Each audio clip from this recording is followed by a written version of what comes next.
Mbote batata ba maman bande kwesonga koyeba ke bozali ebele chaque jour pour la magazine nabino loba avec votre humble serviteur dans nous qui faut là de 14h à 15h 22h30 à 23h diffusion à Evi télévision pour la toujours moi votre humble serviteur dans nous qui faut la 40 na ko ba mikolo na bibo ko mesana mutuna boko mesana na nini to mesani na passe to na changement na ba ba ko linga ngai mikolo na ibisi bino Mexique na ba ko linga ngai te nazapi moi c'était pour bolinga ngai pour balinga ka moi si boko mesana ya onde ko mutule ko sala est-ce que pourquoi ndiko dana le bara batu ba ko mesana na le baka ngona ptina to mona ki bandiko ya ile pes na début bandiko ya lamuka ba bandeko batende ko chilumba za président aza président nommé fabriquer tout bandiko ya ile pes balba ki ba ko mesana ko benga e président est-ce que ba mesani ko benga e président mutuna bandiko ya ile pes balba ki changement ko ya est-ce que ton mesani na changement to mesani na passe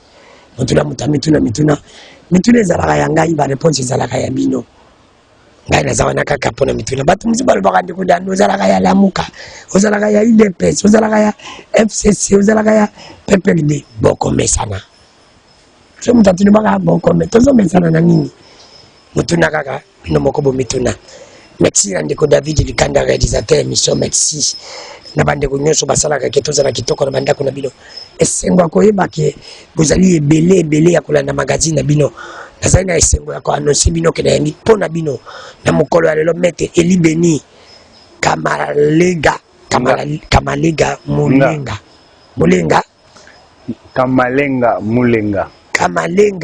mulenga maître elibeni azali chef à parti politique na action pour un Congo uni parti politique action pour un Congo uni ndina yambi pona bino maître elibeni pourquoi on prenait qui kotia parti politique na yo action pour un Congo uni tant que jusqu'à le Congo ils a unité.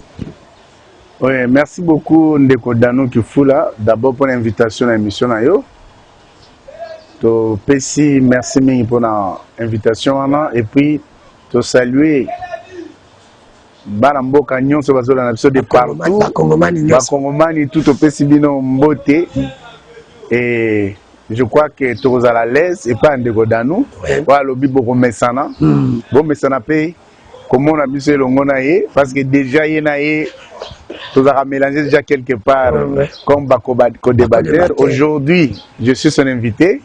Voilà. Donc, pourquoi Action pour le Congo uni? Tant que le Congo n'est pas uni. Tant que le Congo n'est pas uni. Je crois que Motuna neza Motuna moko malam. Vous savez comment monsieur Loba na yo to Loba kaka. Ah, Koloba to Koloba biso kaka. Action pour un Congo uni, ndemoko lobi unité. Les aliments ba devise ya parti na biso tozali ko prôner unité bo sangani bo moko lisanga ya bana Congo. Pourquoi to poni unité alors que Congo est à unité? Non, nous croyons cette unité à Congo et to travailler makasi pour que Congo est à la uni. C'est la raison pour laquelle on moni lelo nous avons soutenu mon mboka Félix Antoine Tshisekedi Tshilombo où azali ko prôner unité wana et nous avons soutenu état de siège parce que lelo badongolo miso nyonso ba nyonso bazui manduki batomboki nyonso bazui mandoki o bazosa que Congo est à la unité de façon que ba éradiquer bango jusqu'à ce que biteni nyonso ya Congo ezali occupé ezonga na contrôle du gouvernement légal à Mboka.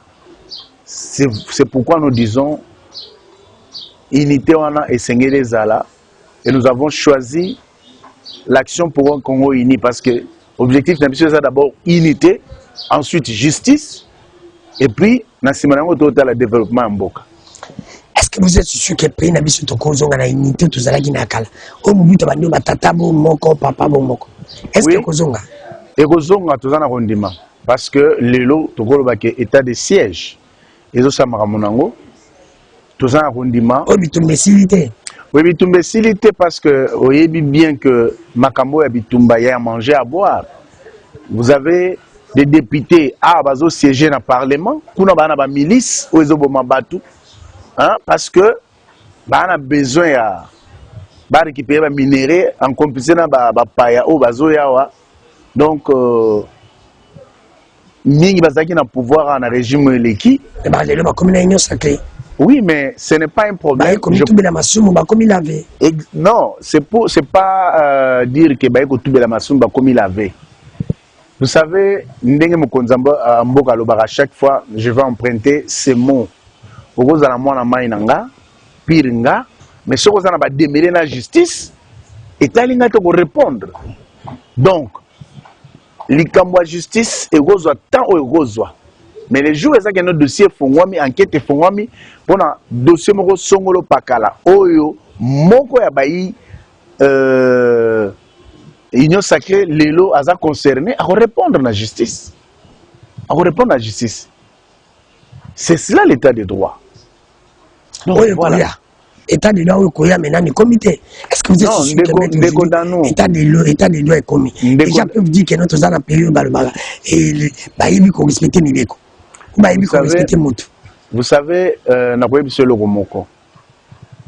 Lelo tolula ka Paris, tolula ka Berlin, tolula ka Washington, mamboka nyonso wana etongama mbala moko te. Donc, il faut te considérer que l'état de droit au lelo mokonza mboka azocha mokolo topo evanisama. Eza processus. Eza processus. Et na mokola lelo tokolo bake il y a des avancées significatives par rapport à l'état des droits wana. Parce que tout le monde bato lelo lobi bazao benga ben touchable, lelo bazali touché. Mokonza mboka azako sa l'effort que mutu moko taza lukwa mobeko. Mobeko za lukwa bato nyonso. C'est pourquoi lelo moni il y a quand même une évolution, si on peut bien le dire, sur la situation concernée droit de état de droit. Et ça processus. Il ne faut pas dire que Nyonso Lelo est à la parfait, non. Mais il y a quand même quelque chose qui est en train d'être fait. Ce qu'on t'a bien, Mokonzamboka, na boanya nae, a martelé sur deux piliers majeurs, si pas trois. IGF, pour la patrouille financière, matraquage, na ba Nyonso ba yibaka ou ba tournaka mbongo. Ça fait peur à tout le monde, Lelo. Oh, Lelo, population va bénéficier d'un côté. Non, non. Bénéfice à la population israélienne. Vous comprendre. Le travail est en train d'être fait. Il faut que la population commune. Ça, c'est très important de le dire. Et puis, deuxième chose, tout ça, la justice.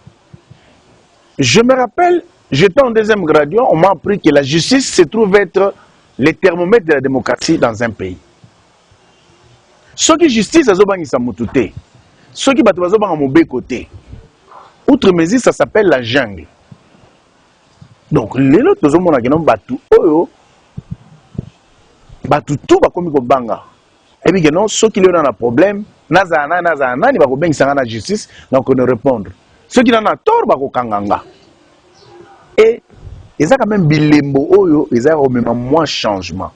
Parce que, qu'on le veuille ou non, ils ont na indice moko ya makasi ya bobangi kati na bato.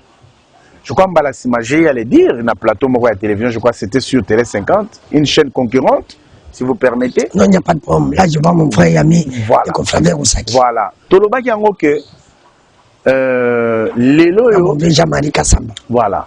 Que je salue aussi en passant. Voilà. Notre président INPC Kinshasa. Voilà. Tolobaki yango. Au moment que justice Oyo, ezaki lobby. Si vous êtes intouchable, ils ne feront rien, tout ça. Vous allez interpeller. Mais il y a aujourd'hui, il y a encore des gens qui sont des intouchables. Le régime Nabino, Bazabatu Nabino. Les Arabes qui montent comme les Arabes, ils ont continué le Molan de Kovo. Kabila, les Arabes, voiture, ils m'ont touché à la couleur. Même système, ils comme ça. Même bateau, Bazaba intouchable, puis Bazali, le régime Nabino. Non, Ndeko Dano, ils ont une erreur majeure, ce qu'on comparaître Ndeko Kabila, Ndeko Félix.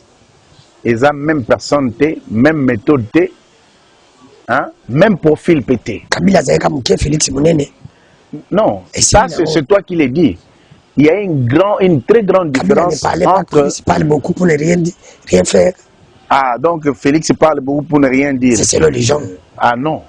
Ça, je vais vous dire que ceux qui pensent, écoute, ceux qui pensent cela de M. Félix Tshisekedi se trompent. Parce que Félix Tshisekedi, depuis qu'il est au pouvoir, a lobby et belé kokisami. Non. Mais belé de kokisami, non, non.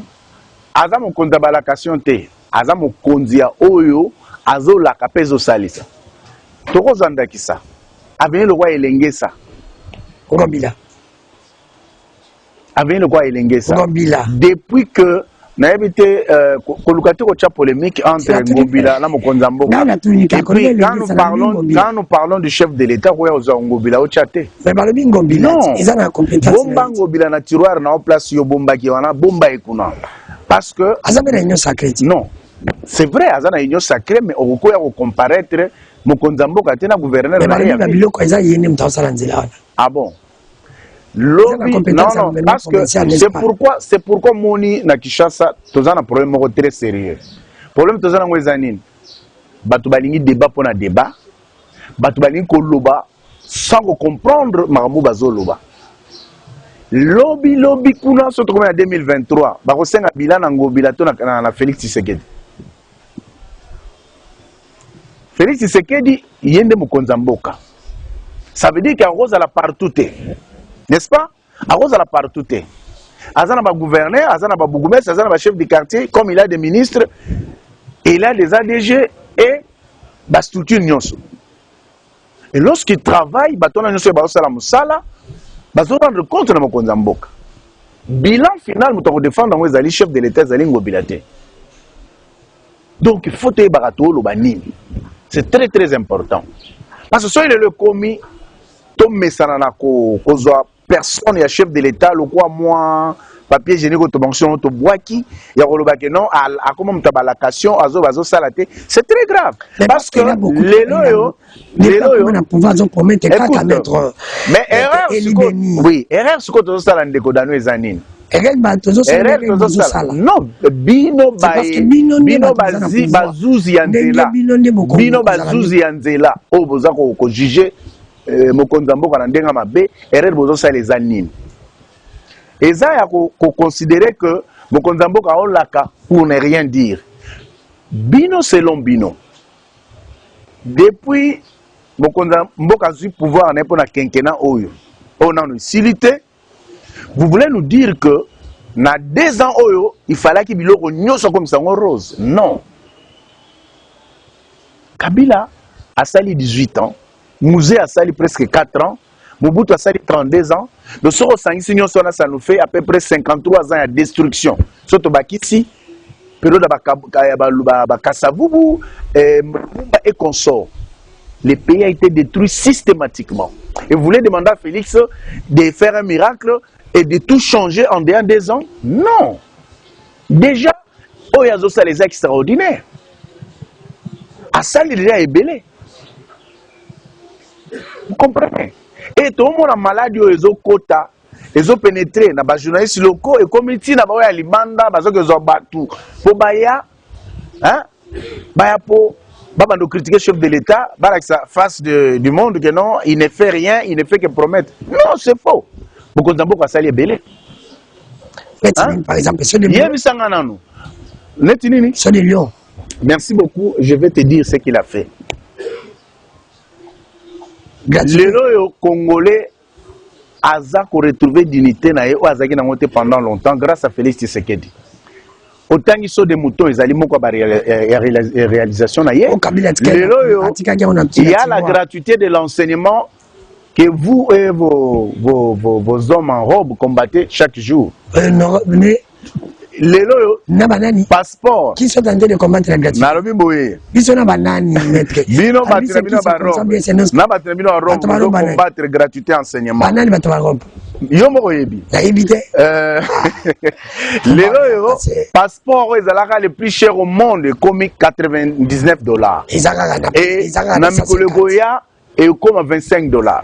Grâce à l'effort ya Mikolo goya mikolo koya passeport on comme 25 ete na bombe émission sika ole bisama mambo bomba émission bomba yango na so bomba je préfère na pesa makanda parce que nazo sa démagogie nazo kosa ah mais yo kaka yango nazo bisa so bolobe ko kite na lobi boye passeport ko kita davantage ko ya yate ba bato de pesa yate TV za radio te baimboka ba Holanda biso kala mingi te marché non nga nazo kosa mutu te nazo sa makoka vérité bayebi ke lelo yo passeport baza ko somba na ba $250 lelo za 99 est-ce que ça eza le contact eza réalité hein lelo yo billet d'avion hein et commis à kokita partout yo langa le soto lisoto ke Lubumbashi to futa $195 kala zo futa $340 est-ce que on veut dire que l'homme n'est pas bagage hein bagage bakitisi non mais na lobi boye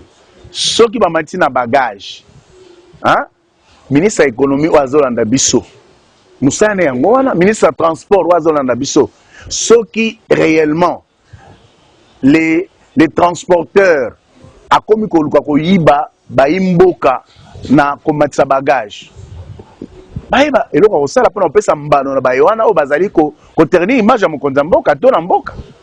Vous comprenez? La réalisation est ça, mais que est ça ebelé. Le banzela ebelé. Oh, pendant des années, c'est maraté zo sala.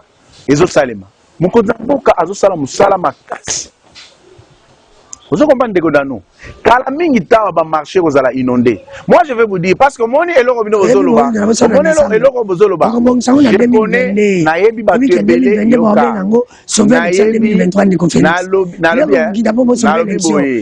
Na lobi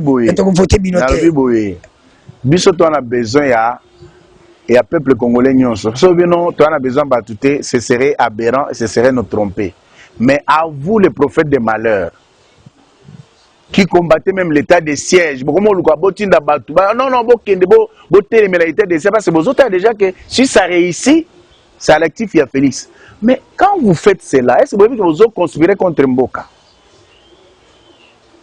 Est-ce que vous voyez que vous conspirez contre Mboka? Et le journaliste a combattre le chef de l'État, soi-disant, à ça la forcing. Mais forcing est un forcing est un Ndeko, tolinga Mboka na biso. Tolinga Congo est en besoin na biso. Parce que le loyo, bateau va vendre libanda na Mboka, va comprendre sans y appartenir à une nation. Tozangi na Ndeko Kabila, 18 ans durant. Jamais tout le monde que Congolais va bêtir dans Liban, qui ne va intervenir. Mais ce n'est plus le cas. Nous avons un père de famille. Que le long à Congo place à Ali, Bazokisi, va bêtir dans Likama, mon konzambo kake na rescousse nae. Nous avons vu ce jeune qui est en Belgique, je crois, c'est en France dernièrement. Azulikama, la police aéroportuaire, au bazar au comme enseignant, bazout na mona mituna, ba compliqué. Na Belgique.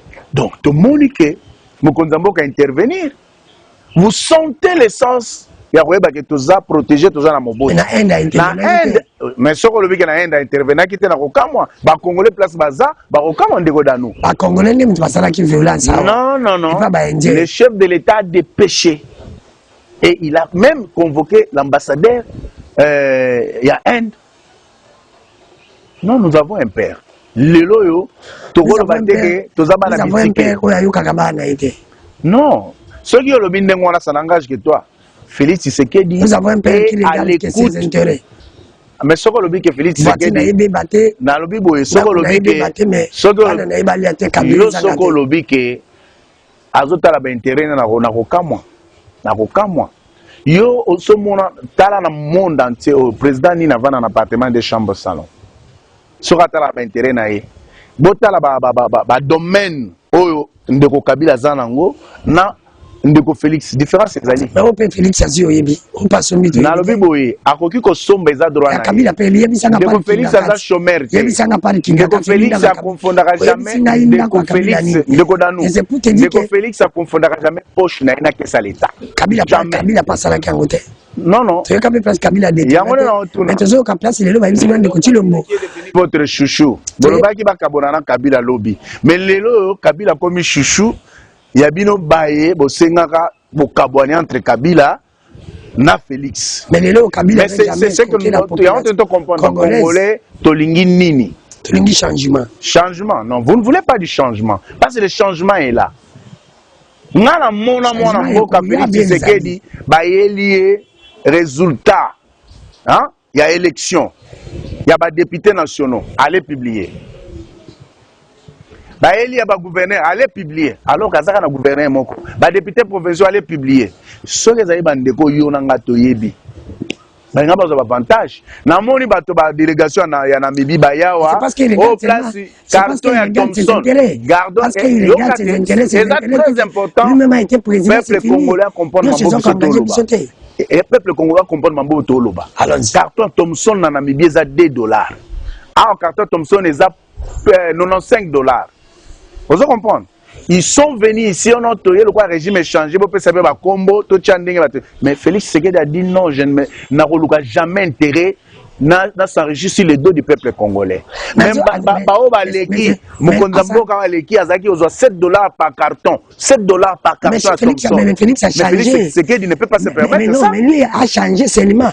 À Kangi côté, il y a ma poisson. À Fongoli côté, Aram. Les lots pays, merci beaucoup. Merci beaucoup. Merci beaucoup. Merci beaucoup, Ndeko Danou. Merci beaucoup, Ndeko Danou. Ndenge au Fongoli, parenthèse, je vais vraiment éclairer Baimboka. Et là, que c'est une élection en 2023. Non. Justement, c'est ça l'erreur. Et vous verrez même les députés. Les députés, s'il vous plaît. Les députés qui étaient nommés, problème est. Allons-y. Ils ont été nommés, ils n'ont pas été nommés par Félix Tshisekedi. Non, si soi-disant ils ont été nommés, pas par Félix Tshisekedi. Non, mais na lobi boy, na minute yo tozolo bango, ezali bisoté. Mais on permettre bisoto maniola pour la pour éclairer. Allons-y. Merci beaucoup Ndeko. Oui. Et là, quand même, que ça la passe, quand vous avez des intellectuels qui réfléchissent comme les gens qui n'ont pas été. Quand vous avez des députés, merci beaucoup. Quand tout ça va voter loi, il y a CENI, et la loi, il y a RAM. Vous voyez que RAM, c'est du fait d'une loi. Ram et qu'il a mis en mon côté. Ndeko Félix a qu'il ram tête. Loi Oyo et qu'il ram et Zouama qui avant Ndeko Félix a un pouvoir.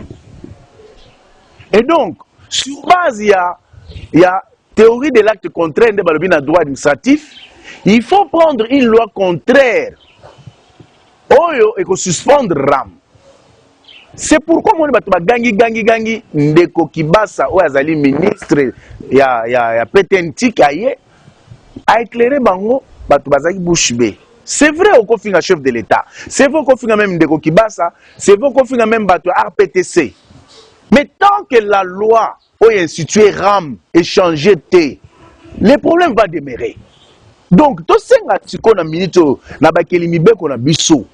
Bazo ba responsabilité na mona maboko pour base à loi contraire oyo ekolongo la RAM et remplacer en sorte na mususu to eko alléger ba tâche pour problème ou souffrance oyo bayi Congo bazo mona et sila.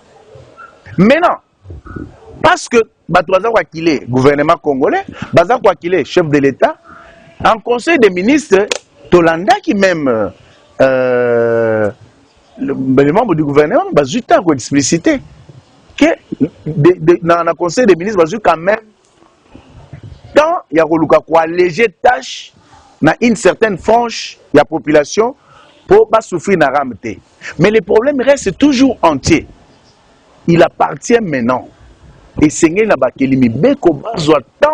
il y a une loi Moussousou pour suspendre RAM. Je crois qu'il était vraiment important d'éclairer Baimboka par rapport à ça. Parce qu'on continue au finga, président de la République, il n'est pour rien. Ram, il était à voter qui loi Ram, au finga ministre Kibasa, au finga RPTC. Mais le problème est aussi galantier. C'est pourquoi l'intellectuel congolais doit éviter le débat pour les débats dans la télévision. Non, Ram Balobi. Mais le problème reste entier. il appartient na bakelimi beko na biso ba député na biso bazwa temps ba revoir loi wana ne solution kozala yango wana maître ba député na biso mikelimi beko bazwa temps ya ko revoir loi wana solution kozala RAM a été créé par Ndeko Tshilombo mais Ndeko Tshilombo mutatiango en pratique. Mais Ndeko Tshilombo ndi azana ba député yemwe mtazana majorité yemwe mtayoka ka peuple yemwe mtazana souci ya peuple yemwe mtalongoli na le ventre d'abord comme le peuple d'abord pour peuple arbi ka longoli na le peuple d'abord comme le ventre d'abord pour la lité atana ki souci ya ba imbo kake eloko batekinga koka jambe o ezali pona ko inisanga na peuple te ramu ko likate amva lokana ngazana majorité bandiko na ngai bolongola lowana mais ya tikanga metanga pratique anyoko le peuple en plus pour information na yuki kaka ke balongoli ramdi na ba téléphone LG auto sai la radio ya mokokoli botiki biso ba téléphone c'est pas nomene ba kokata rameza kaka atu bakanisa ki Felix akolongola rame Felix na keka ojumsa deni kati mapona intérêt na ye azo intérêt ya pepe bolomba escalier matisi na nzete ele komukolo bokisako. Merci beaucoup pour la question. Donc, il n'y a pas un problème. Il y a TV5, il y a TV Télé 50. Donc, awa,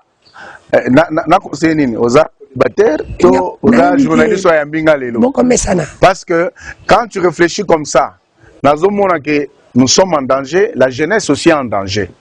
Tout aider le peuple à comprendre Ndeko Danou. Na uti ko expliciter likambo très bien na manioli bien pour na baboué que RAM eza ko exister sur base ya loi oyo votamaki na parlement Malembe oya kolongola loi eza Ndeko Tshilombo te eza kaka ba député ba majorité nani mais justement tozoya yo lobby biso na manioli a très bien expliqué mais ozo persister na koloba ke Ndeko Tshilombo akeli RAM.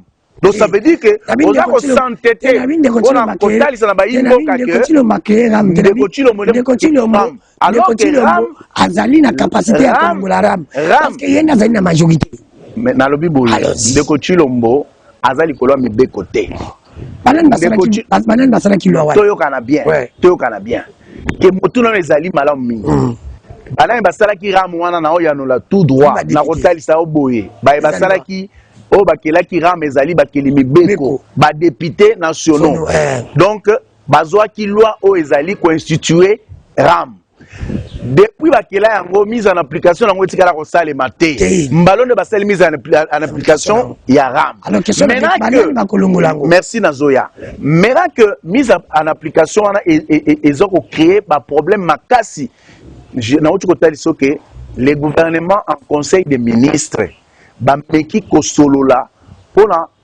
koluka ko alléger pe koluka solution pona ko mettre fin à souffrance à la population na situation oyo mais le problème n'est pas il y a Ndeko Tshilombo encore moins un ministre qui basa ou il y a RPTC et sengel na bayi parlement donc bakelimi beko bazwa responsabilité na bango il y a kozwa loi contraire oyo ezo suspendre soit ezo suspendre RAM soit ils ont modifié la disposition pour continuer à tout ça. C'est cela la décision, c'est cela la démarche qu'il faut. Alors, ce qui est Ndeko Tshilombo, non. Là, nous avons la mouka, le discours nous avons la mouka, parce que la mouka déjà tu es que vous avez la position T. Ndeko Danou. La mouka va la position T. Ba député bazali, les chefs de l'État et les garants du bon fonctionnement des institutions. Mais Parlement et kambami na Ndeko Mboso mwana mboka Mboso koja kwanga nani azali na monopole ya koyebisa ba député et loko ba yoka si ce n'est pas le président à travers Ndeko Félix quand Ndeko Félix azaki majorité Ndeko parlons peu mais parlons bien oui parlons peu bien travaillons voilà. bien yango na tali sabwe non mais oui biso travailler ebele mabete to travailler mabete problème na bino ya nini. Oh, toi que je m'y mette, c'est ça le souci. On a président ya Boutou. Président ya Boutou, oh, a une position, a une lignité.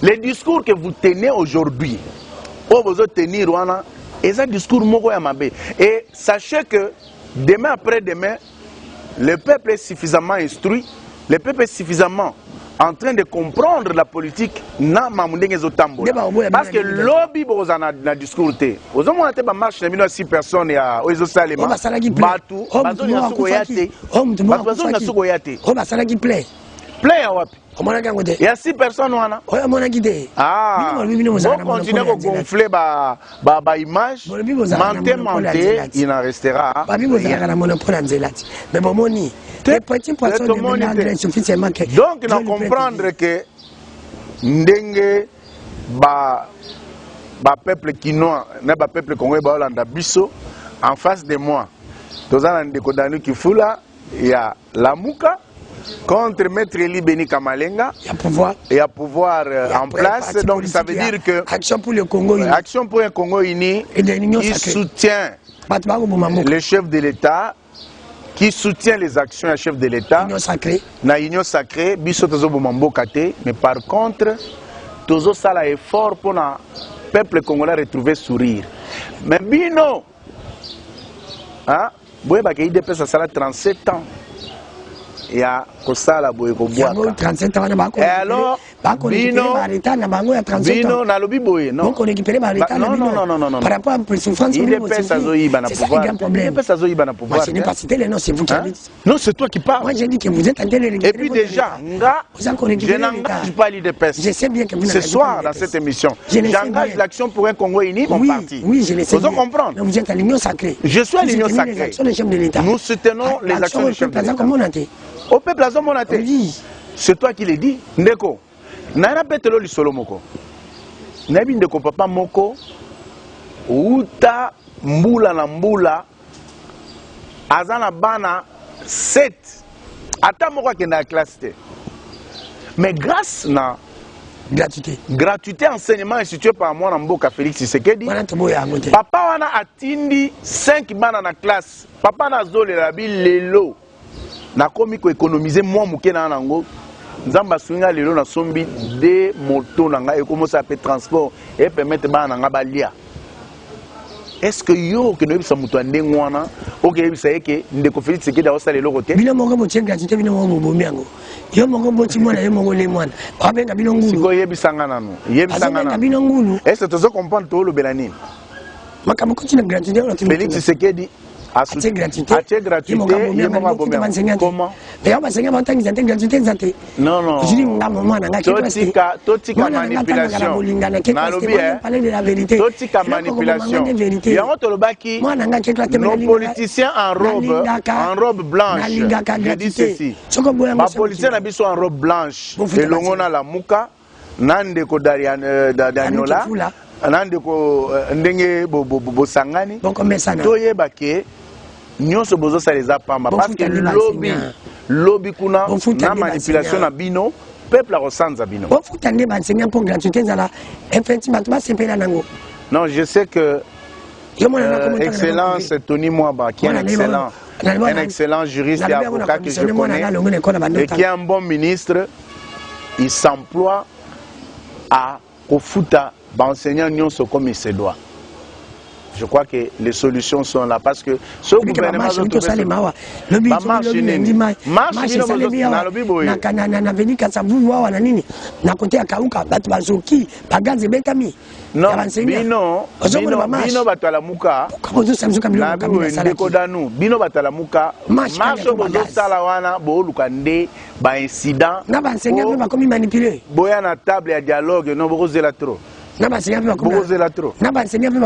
ce sont des gens qui sont manipulés. Oui, bien mettez mon cosi batu bana classe ba une assemblée on va passer bango 5 000 qui est à l'opposition peut donner 5 000 enfants si ce n'est que vous qui êtes au pouvoir oui bien voté comme Tongi Bekol na moins de 3 ans mais la population souffre na lobby comme millionnaire population Congo lelo ba ko s'apaiser baeba ke mwana mboka Félix Antoine Tshisekedi Tshilombo atiki bango te pa kotika ka bango azo s'employer azo se déployer à fond pour retrouver solution na ba problème alongola rama lingité afongola zanda lingité Alors on l'a ramaligné. Camarade, tous on est là on lui. Mais oui, alors on l'était. Tous on est là on lui. Mais tous on est là parce que peut pas dire nos sentiments. Bah député bah ba responsabilité na ba. Celui anga la tongo. Hein? La tongo va. Mais on appelle ya ginga. Na yo pe. Il y a ginga. Mais on na lobi boy. Na bien. Ah mais tes pouvoirs ils ont passé. Ah, na lobi. Non, c'est pour te dire que non, c'est pour te dire que ce que les penga ils ont envoyé bino sans argument. C'est pour vous dire que tous vivent dans le même espace, tous ont subir même effet. Oh yo responsable na ngwazali ndeko Félix Tshisekedi te. Azali ndeko Kibasa te. Azali ndeko bandeko ya RPTCPT. Mais Nathalie Sibino démarche à faire et sengeli bakeli mibeko bazo responsabilité na bango. Ba voter loi ou ils ont supprimé loi wana to ou ils ont revisité loi wana solution yango wana parce que so na moni net ba député musa mona ga PPRD ba bimio non biso ende kwazo yiba nande comme so député ala taka ba combinaison so ki ya orange so biloko ni wazo le kana télévision no ba yiba biso na lobi vous trompez la population pourquoi vous trompez la population pourquoi c'est pourquoi zo mona na 2023 ngo pezoya bota la ba député européen sa mandat parce que mingi bazo ke kuna ko lala et puis ba ko moya ko beta ba histoire za katina président pe a compté sa mandat il y a député ami président pe a compté sa mandat na lobi plébiscité meilleur chef d'état africain. Mais si toi tu ne reconnais pas non na lobi boy si on de Kodano ozo reconnaître ndeko Félix T oyo andimami na fiki pe na monde. Ça veut dire que nous restons des esclaves. Mais Nalobi, est-ce que tu oses se comprendre bien? Nalobi, tu oses se comprendre bien. Nalobi, est-ce que tu as nous les lots qui va faire sur Bokonzamboka Congo pour Salani? Ton président de nuit na bino oyo ndekwana oyo azaka na position. C'est lui même président de nuit. Hein? Il y a comme quel moment c'est de nuit. Mais président de nuit na Mboko. Oyo azaka président na Butu. Biso to yebi ya Butu ya Moi, ezali Félix Antoine Tshisekedi. Oyo yebani mokili mumba ba yebi président ya Congo. Na ipere yebi Congo na inde ko Félix Silo mo président NDC. Ah, mais président de nuit ils ont défendre les était. Non, on défend le peuple. Quel peuple? De quel peuple on parle? On peut pas souffrir. De quel peuple on parle? On ne peut pas conspirer contre le peuple qui prétend soutenir. Et yo ke olukaba journaliste mindele ba ya po ba attaquer peuple. Et yo ke ko sangana ba mindele po ba oyiba minera Congo ba peso pouvoir. Yebisanga de quel peuple tu parles? Yebisanga de Kodano. Tolinga mboka na biso.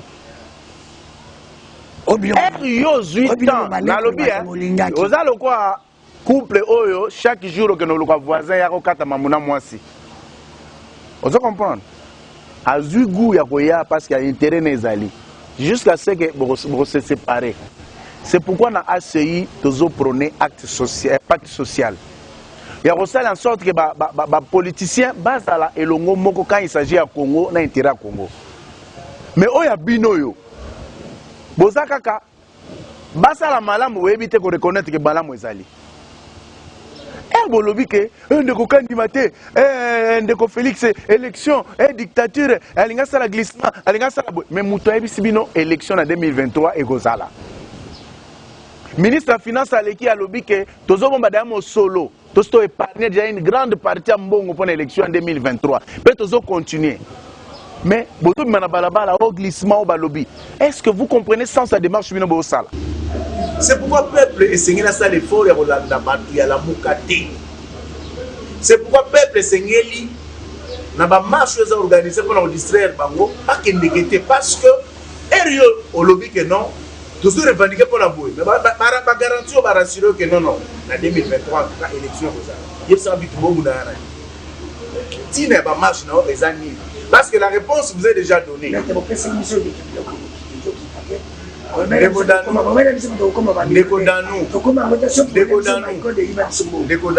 pour te dire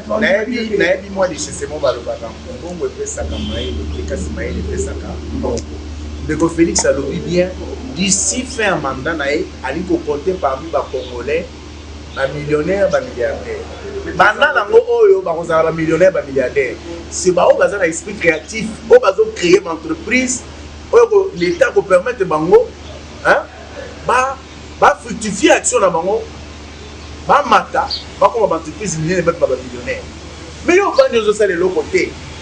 Libanais aye na kilote, Indien uta na kilote na mboka na bango lobi, aza pauvre eloko te. Lobi kuno bengi patron. Hein? Abando nyoko la abando finga yo. Why you be so my God? Hein? Why you be so my God? Dans la que my God. Yes. Donc il biso peut la cabine bindo. My God biso peut la C'est modèle. Elle dit non, ça bon, nous avons modèle. Donc il a dit c'est pourquoi te le bina bino. C'est pourquoi te le bina bino. Justice. De Kodanu, justice azawana. Justice azawana. Asala musala na ye. Mutu nyonso a se sentir lésé. Amone ke ba droit na ye. Ezalaki boycotté asala ni. Amema na justice. Merci maître Eli Denis Kamalenga. Ndanga oyo ezomona ndeko. Ko massacrer tout monde ngati na zaka même juriste na za avocat. De père que mindeko yela de la yo.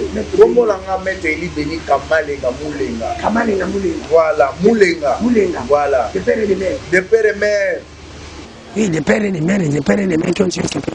Oui, non, de père et mère, c'est vrai, il y a des pères et mères au Basangana Bapaya. Pour nous, Kobomamboko, na Olanda ba intérêt na bango mike. Mais biso toki jamais ko sangana pour na Koboma. C'est pourquoi biso ba etolinga ramboka na biso. Toza ko soutenir mokonza mboka Félix Antoine Tshisekedi. Na maenyo sazali ko sala pour être Congolais retrouver sourire na ye. Maître Eli. Ouais, ouais. Aujourd'hui, vous êtes sûr et content que les 30 marche, on n'arrêtera jamais. Celui qui a commis Kako, Kangatré sera écrasé. Denis Kadimela a aussi prêté déjà segment. Tout est là, élection 2023, Félix maintenant président. Félix Tshilombo qui s'est du président. Dans la prophétie, donc je souhaiterais à ce qu'en 2023, parce qu'il faut pérenniser Oyabana Silsango. Les 30 en marche, moi je ne te le fais pas dire. Les 30 en marche, effectivement 13 en marche. Parce que est belé et salé. Donc, nous avons confirmé. Parce que. Sera arrêté, écrasé par qui? Donc, c'est arrêté par des prêtres. Quel prêtre? Non, mais justement, parlons-en. Lorsque vous dites que les trains seraient arrêtés par les prêtres, je ne sais pas. Place ni bozo pesa ba prêtre catholique. La vérité qu'ils ont été. Ils n'ont jamais eu de vérité. Ils n'ont jamais eu de vérité. Parce que yo nanga to yebi très bien. Tozalaki na yo na opposition zalaki affaibli opposition les maki parmi bato les maki yo po les maki pozali na opposition ngape na les maki basango ba ele biso mai ba ele ki biso tozu makasi ba continuer biso to bengana ndeko. Non mais ceux qui ba ele biso mai ça ne veut pas dire que il faut to landa bango na mabe o baneba me mabiso na nzela mabe. Oyebi que sango comme bandeko ya protestant bazali comment dire na lingala bazali parmi hein ba constituant il y a confession religieuse total na bango baza 8 bazali régi na charte oyo bango moko ba signaki ezali opposable na bango charte wana ezali ya ko confondre na constitution mboka te baza ba asbel ba association sans but lucratif. Donc, ceux qui le lobby que non, les catholiques vont arrêter. Or, déjà, on va dans Kati Yamabé. Ceux qui ne décochent oyo baza oganga bozo le roi modèle parce que azali moko ya bino ya lisanga ya butu oyo bazo luka mabe ya bana Congo azo linga corrompre moko ya ba confession religieuse a payé $500,000 et puis après ça MONUSCO sécurisé. Je ne sais pas sur comment on na confession religieuse moko na ko corrompre mninga. Inchallah l'argent pour corrompre quelqu'un. Mais confession religieuse, représentant confession religieuse, on a les cas qui a l'obaki, pour qu'il m'embeye qui est chaud à contredire. Nani, chaud l'argent. Chaud l'argent. Proposition à voter qu'à dimanche, on paye 100,000. C'est chaud l'argent. Mais justement, tout na yolanga tout na ye. Pourquoi olingi musala kabio chati pa basala nzambe? Balo basala nzambe wa. Basala nzambe na tuni basala nzambe wa. Satan. Ndeko danu. Lelo bandeko ya roba pembe. Basisi batu degu ya kene na parti politique neto ya bino bo soutenir et si batu ngolu ya kosala parti politique. Non, c'est faux. Je vais te dire ndeko, c'est faux.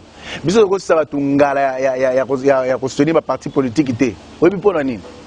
Parce que tozolanda o ezali nzela tozoteya bato civisme biso na ACI nous avons le code de civisme institué pour kotangisa ba imboka lolenge nini akolinga mboka lolenge na ko se tenir ya ko respecter ba konzi ndenge esengeli kotamba kati na société nzela ya moyibi biso tokote yango bandeko ya biso ya ACIT lorsque bokomi kozwa bandeko catholique bozotia bango likolo ya mibeko likolo ya bakonza mboka il y a danger mokonza mboka azaka moko kombo na ye Félix Antoine Tshisekedi Tshilombo likolo na ye pe likolo ya bato nyonso toza na constitution ya Congo toza na charte ya confession religieuse te raison pour laquelle attention yango tolobamba na mbala tokomparaître ndeko Kabila azali kosala dictature ezali ndenge moko non c'est ça justement eloko tozoboya ya koinduire population na erreur ndeko non bato bana miso te bino une infime minorité bino infime minorité ndeko danu justement erreur bozosala yango wana ya koluka kokosa peuple na ba discours oyo bino comment que je dis ça mission toujours la vérité mon solo vérité ezali nini non yebisanga na vérité za nini ya koloba ke non ba confession religieuse bazali 8 hein et article 16 le boy malembe ndeko dana qui peka minoritaire malembe allons-y même mituna yayo biana to sunga ko peuple na biso a comprendre parce que ceux qui biso to ya nolité sans ya présence na biso wa ezali allons-y ba confession religieuse bazali Mwambe 8 et donc article 16 il y a charte na bango et lobi boye président azali ko engager charte vis-à-vis des tiers et devant la justice ceux du président azali te ezali vice-président de ce bango mibale bazali te majorité lisanga qui sont ko engager ba ce côté aider population na biso parce que toza d'accord yonanga sur 20 article 16 ou la confession religieuse article 18 attendez problème égalité photos au article 18 toza d'accord donc ce article 16 et lobby que en absence il y a président il y a vice-président majorité de ko engager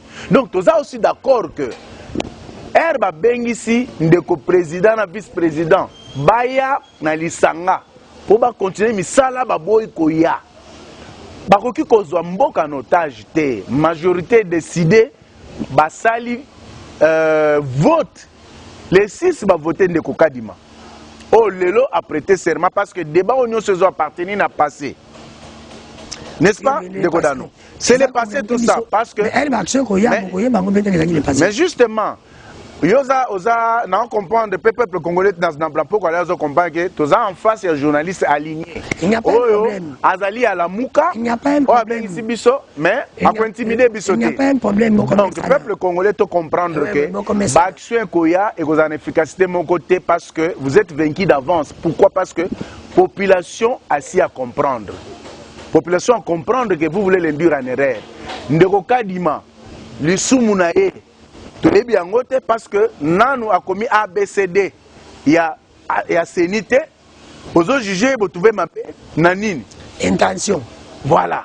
Intention na bino, ndeza ya mabe, yango to pa mela yango. Tozo pa mela intention na bino ndeko danu, oyo azali proche ya la Mouka oyo azako induire peuple en erreur. Ndeko Mozito azalaka premier ministre na Mboko asala rien.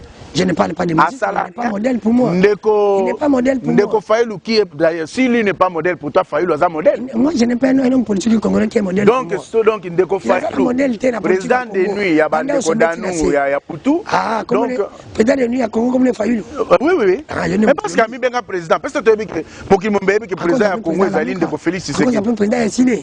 Il a décidé. Ah, par chose, on a député. Il n'y a pas un problème. Ah, ok. Bon, ça va. Tout on a bien. Il n'y a pas qu'on va partir. Ils ont député, mais même ACI que je représente ce soir, c'est un grand parti qui est déjà parti et qui a mis mais tous dans 25 provinces déjà. Et tous dans la représentation Libanda. Nous ne sommes pas un parti. Mais tu peux inviter. Yozali proche Nabiso. C'est très bien. Voilà. Tu peux inviter au filmer dans le bureau Nabiso. Tu peux yambayo mayo to melangana yo lelo to melangana na bureau. Si photo faut un champagne de Kodano to melangana na bureau. Déjà Baimboka to lancer invitation officielle dans Ndeko Danou. To ko inviter officiellement au hôtel Samana Mboka siège à Action pour le Congo uni.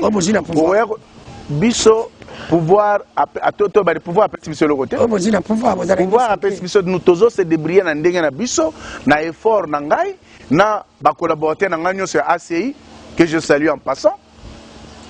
Na ba union ba soutenir biso. Pouvoir appeler biso le côté.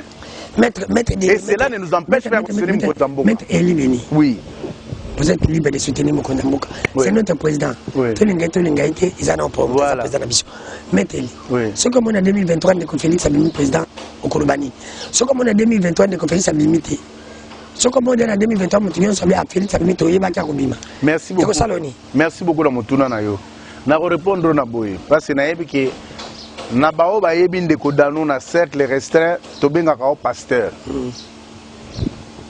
mais na répondre maintenant na bonzambe tout pouvoir vient de Dieu. Donc si Nzambo andimaki que Félix aza président na Congo a décidé que na 2023 kozala ye to kokumisa ye, ce pas décidé que na 2023 kozala Félix cité to kokumisa ye. Donc eloko musuna na loba na ba faible d'esprit na ba nyonso yo bazolu ka osala débat o ezanga mutu na makolo eza ya koyeba ke Ndeko Félix anomaka Ndeko Nanga na seni o azalaka sur téléphone a publié Félix Tshisekedi qui est du centre qui est Kassayen. Ça veut dire que ndenge Ndeko Kadima lelo o azo travailler si ce n'est pas Félix o ya kotanga mana 2023 et ozalaka ka lokumu nzambe. Mais en tant que ACI, en tant que parti politique, il y a union sacrée, ils ont soutenu Mokonzamboka. Donc on peut sa chance na biso union sur la Mokonzamboka. Souci na biso ezake a pérenniser Oya Bandi Lelo na 2023 le deuxième mandat pour continuer à ba imboka parce que Oya Sali na 2 ans et demi Oyo et l'équipe Oyo basali bato basali 18 ans basalite ndeko bandeko to silisi mete Eli Beni bandeko balobi ndeko Félix Azinyoso ndeko Félix alambi biloko na nzungu mabosa ne loko moko za muke mais important mungwa c'est pour te dire qu'Azinyoso mabosa ne loko moko Azinyo peuple te pour gagner peuple pour sa social ce qu'a dit peuple te 2023 ko kolela ko le bali la kamera. Merci beaucoup Ndeko Danou mutu no eza kitoko mingi mais na kosenga na nzamba peso mwa bwanya ya Salomon. Tozobeta lisola peuple, il faut tout ça l'attention. Ndeko Tshilombo Félix aza muta majorité plurielle. Autina na opposition. Et lui a commis na ko salema awa na bato libanda. Au moins combien zwaki? Ba bezala qui fabriquer monter. Mais dans lobby, ce qui est Mtassala qui a tamien. Non, c'est une réponse à ta question. Non, non, bateau n'a pas flatté. Pour ceux qui battent à Moïse de Kofayu, Luton, de Moïse à Kolo, vie, question non tendacieuse. On a dit que ah non de Félix Alali. Mais réponse n'a pas ça simple. Et ça simple, que en 2023, majorité plurielle, échangé et Zakara Ndeko Félix.